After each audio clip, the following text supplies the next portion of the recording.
The scorching heat might be an early surprise for beachgoers. For the runners of this year's LA Marathon, the surprise is not a good one. Months of preparation and training will be put to the test during Sunday's race. This is a case of USC freshman Daniel Cummins.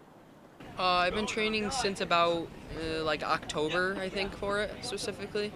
Maybe like a little bit before that, but I've been running and stuff like that for a while. The LA Marathon will be his first, but he has big dreams for the future. I definitely want to do like other just flat out marathons in the future, like different ones. Like hopefully someday I'll qualify for Boston, things like that. But I think one big goal I have is to do an Ironman eventually, and that tests like the bounds even more. Cummins also has a very unusual personal best he wants to achieve. Yeah, I'd like to finish in like 3 hours 15 minutes. So that would beat George Bush's time by like half an hour. So I think that's my goal, is beat George Bush by half an hour.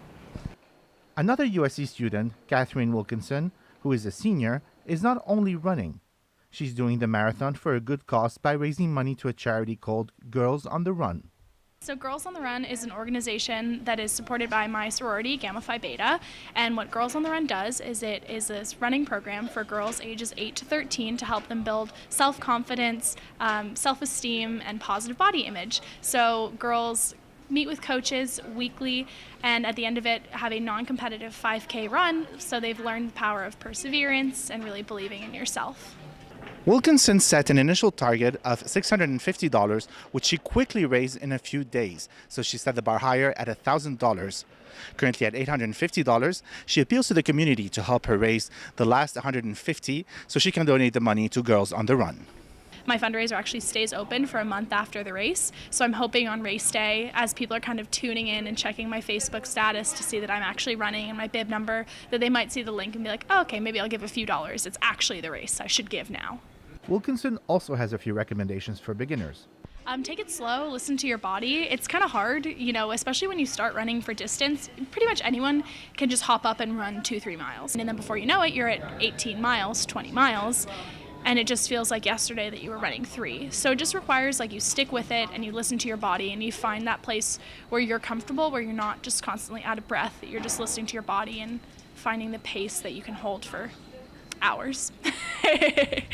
With record heat forecast for this weekend, the LA Marathon Facebook page has tips on how to stay safe. Drinking water is key.